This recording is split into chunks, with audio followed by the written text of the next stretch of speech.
espinoescrotal, bueno, que le ocultaba la situación que íbamos a hacer. No. Hernia crural. La hernia crural, como su nombre lo dice, es aquella hernia que sale por el orificio crural. ¿Y cuáles son los límites del orificio crural para acordarme? ¿Se acuerdan los límites del orificio? ¿No? Me estaba olvidando la fase transversal, ahí uno de los ligamentos importantes. El ligamento de Thomson. O el ligamento iliopectino, también que se llama. El ligamento de Thomson y el ligamento iliopectino es este de acá que les estaba dibujando, de la fascia transversal, este de acá, el engrosamiento de en la parte inferior, y acá incluso hay un ligamento que va, ¿cómo se llama?, a la espina. El engrosamiento de la fascia transversal en la zona inguinal se llama ligamento de Thomson. El engrosamiento en la zona inguinal. Cuando llega a la zona inguinal, ese engrosamiento se llama ligamento de Thomson o ligamento iliopectino. ¿Ya? El ligamento, o sea, de la fascia transversal estamos hablando. Engrosamiento de la fascia transversal, cuando llega a la zona inguinal, a la parte de abajo, se llama ligamento de Thomson. Entonces, ¿qué vamos a hacer? La hernia crural sale por ligamento de Thomson, por el orificio crural. El orificio crural, sus límites son de acuerdo al que lo ve, porque hay algunos que le hacen como un triángulo y otros que le hacen como un cuadrilátero. Entonces vamos a dar los dos límites, el que le hacen un triángulo y el que le hacen como un. Uno de los límites es el paquete vasculonervioso. Y si hablamos de paquete vasculonervioso, ¿dónde va a estar? En la parte interna, adentro. Por eso que algunos le aceptan como triángulo. ¿Cuál es el otro? Si estamos hablando de adentro, el otro límite sería el ligamento Cooper. ¿Sí? Y el otro es el ligamento de Thomson o engrosamiento de la fascia transversal. En general estamos hablando todo de la parte posterior. ¿Ya? Ese sería el límite del orificio crural. Algunos, ¿ya? Ese sería un triángulo, ¿no es cierto? ¿Cómo estaría? Estaremos hablando. Cooper por dentro, ¿sí? Los vasos estarían por acá, ¿sí? Y Thomson por arriba. Thomson o... Pesa de tu.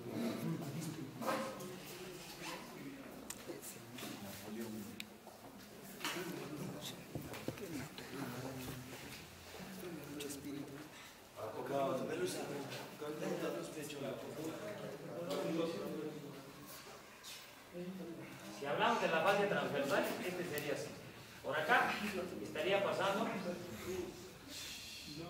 el paquete vasculonervioso. Esto de acá abajo sería ligamento de Cooper. ¿Sí? Y esto de acá sería el engrosamiento de la fascia transversal. Estos serían los vasos. Entonces me da un triángulo. ¿Entiendes?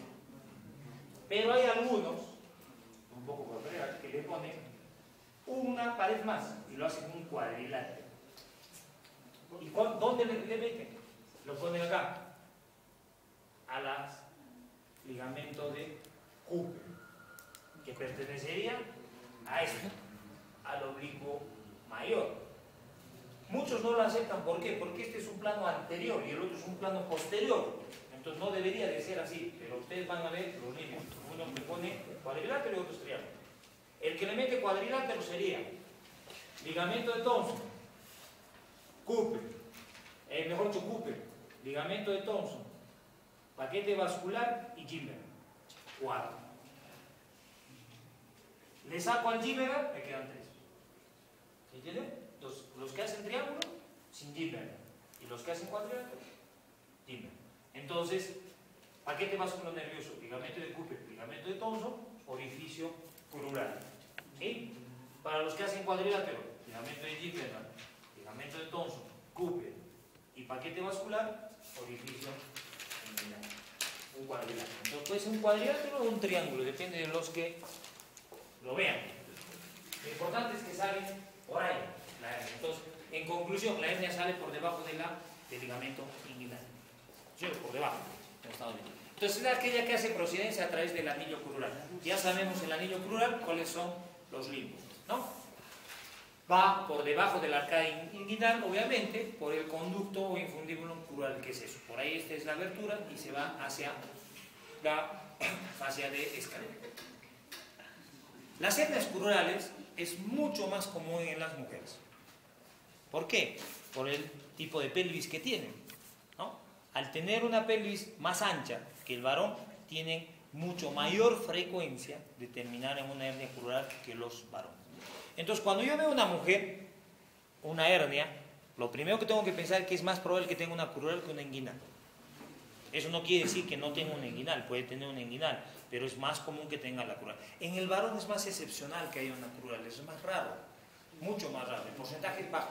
Fíjense, 5 a 1, o sea, cada 5 mujeres un varón. Claro, no es común. Entonces, es una hernia que sale por el orificio crural y es mucho más común en mujeres que en varones. En general, no antes de los 20 años se hace el diagnóstico en la mayoría, o sea, en mujeres jóvenes y sobre todo en niñas es mucho más común que se manifieste, ¿no?, que en el adulto, pero también hay en el adulto. Acordémonos que cuando hablamos de mujeres estamos hablando del ligamento redondo y no del cordón espermático, ¿no es cierto? Salvo que sea alguien que haya un problema hormonal, ¿no es cierto? Hay gente que nace cromosómicamente diferente y después externamente es otro. Entonces, cosas excepcionales, ¿no?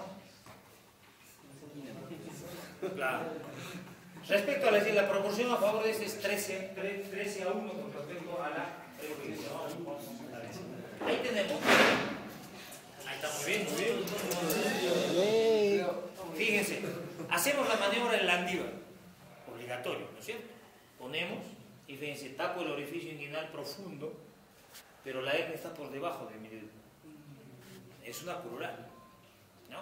Para ver si era directa o indirecta, que era. Si era indirecta, tocaba el pulpejo de mi dedo. Y si era directa, me tocaba al costado, ¿no es cierto? Cuando así. Pero en este caso no me toca a ningún lado, sino está por debajo. Es una crural, ¿ya? Pero hay otra forma, fíjense, tapo el orificio inguinal profundo por encima nada más. Y si sale por debajo, es una crural. Ya está, es otra forma más rápida, ¿no?, de poder ubicarme. Entonces, hernia crural, semiología, para tratar de ubicarme. ¿Y cuál es la causa? Igual que en la anterior, la inguinal, habíamos hablado que era el congénito, que tenía características congénitas. En la crural también es congénito, ¿no?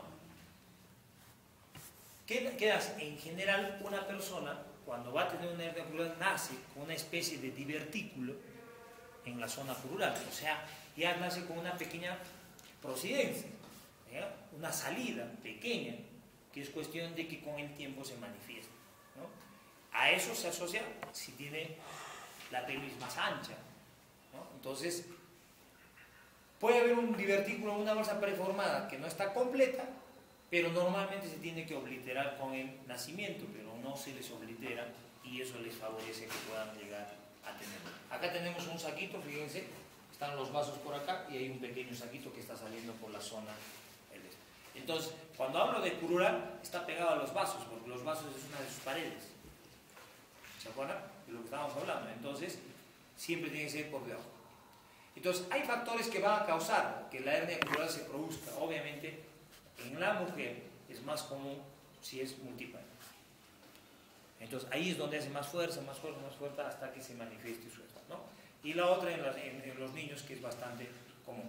Pero un aumento de la presión intraabdominal, como los obesos, partos, tos continuo, un EPOG, por ejemplo, una paciente que ya tiene un defecto congénito, empieza a tener y puede manifestarse su hernia. Constipación, también es otra de las causas de esfuerzo excesivo continuamente y con los años se puede llegar a manifestar de que tenga una hernia crural. Si no se entiende, me avisa, ¿eh? No vaya a poner parte de ideas que más o menos. Entonces, y ahora, una vez que hago el diagnóstico, acuérdense que el diagnóstico es clínico, ¿no? Si es crural o inguinal, clínico. Y ahora tengo que ofrecerle un tratamiento. El tratamiento es exactamente igual que la inguinal. Hay técnicas con su propio tejido que se llaman técnicas. ¿Cuáles son las técnicas?